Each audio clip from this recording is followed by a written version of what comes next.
guys, it's tax season again, and in this video I want to review the 2022 version of TurboTax. You probably know me as a mom in a budget, but I'm also a former tax preparer and I've seen a lot of tax returns in my day. When you first log into the TurboTax software, you're going to be entering in your basic information. Now, if you used TurboTax last year, it's going to pull all that over for you, which is really convenient.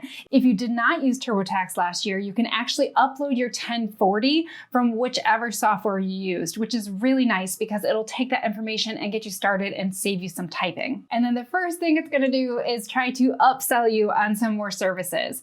So I'm in the free edition right now, which actually does include a lot of forms, and it does include the state return for free as well, which is a pretty good deal. But they're trying to upsell me on their Plus service, which gets you support and some other different services like audit defense.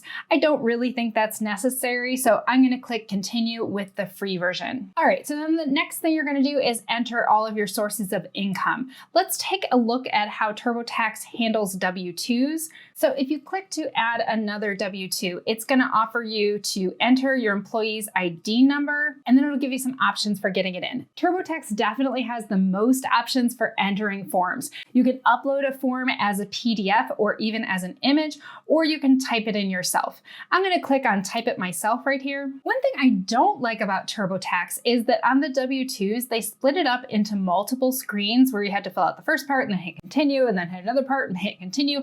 It seems to be overly complicated for entering your W-2 forms. So let's look at adding other types of forms. So this is a 1099 INT or bank interest.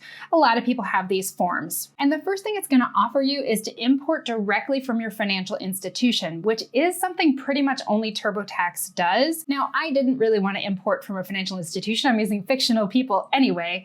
The next thing it's going to offer is to upload it as a file. But if you click down here, you can type it in yourself. The funny thing about all these methods is a lot of times it's literally only one number you have to type in for a 1099 INT. So while they're trying to be nice, I feel like they kind of overcomplicate this. I do like that their written 1099 INT form is very simplified. They're only showing you box 1 and 3, and then you have to click down here if you want to see the other boxes, but I like that they keep it simplified here. Now in the free version, if you click to add something that is not included in the free version, like I'm clicking right here on self-employment, it will pop up this box and tell you that you do have to upgrade to one of the other options. All right, now let's take a look at the deductions section. I do like in TurboTax that it just walks you through the various deductions and it asks you questions to help you figure out what sort of deductions you have.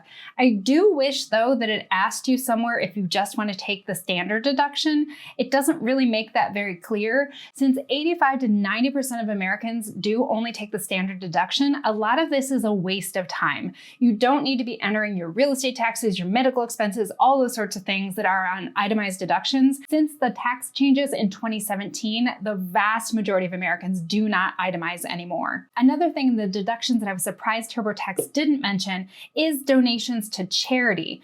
In 2021, there is a special rule that people who take the standard deduction can still deduct up to $300 in cash donations to charity separately, even if they're taking the standard deduction. And couples can take up to $600. That's different than 2020 when it was only $300 for couples. So this is a really nice benefit and can be a great way to get a tax break if you did donate some cash to charity in 2021, even for those of us who fall in that 90% majority who are taking the standard deduction. You can still enter it in TurboTax, but you just have to separately go into the charitable deductions section to make sure you enter that cash donation. One other big advantage that TurboTax has over some of its competitors is that they do have a mobile phone app that goes along with TurboTax. So I wanted to show you that too. When you get logged into the phone app, it's going to look really similar to the website that you just saw. You're going to check out your personal information, and then you're going to go on to entering your income, and you'll see it's trying to upsell me just like online. When you go to the home section of the app, there are menus that look pretty similar to the website, and I think they're pretty easy to navigate. Although I do feel like the app runs a little slower than the website does. Entering forms on the mobile app is pretty similar to adding forms on the website.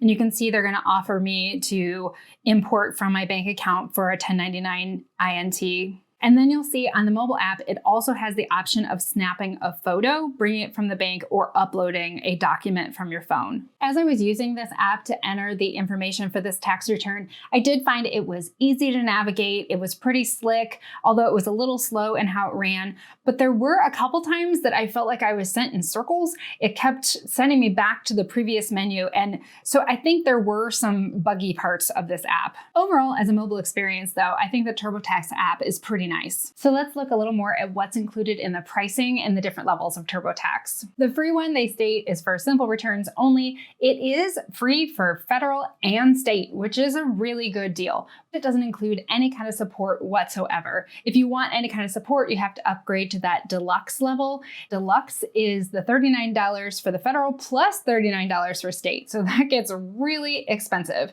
And then they have even higher level options for other different types of returns. Overall, I do think the TurboTax website version or the app version are both very nice systems, but I do think they are awfully expensive for what they are. If you want to see my top recommendation for your tax software to use now in 2022, check out my next video where I compare TurboTax to some other great tax software options.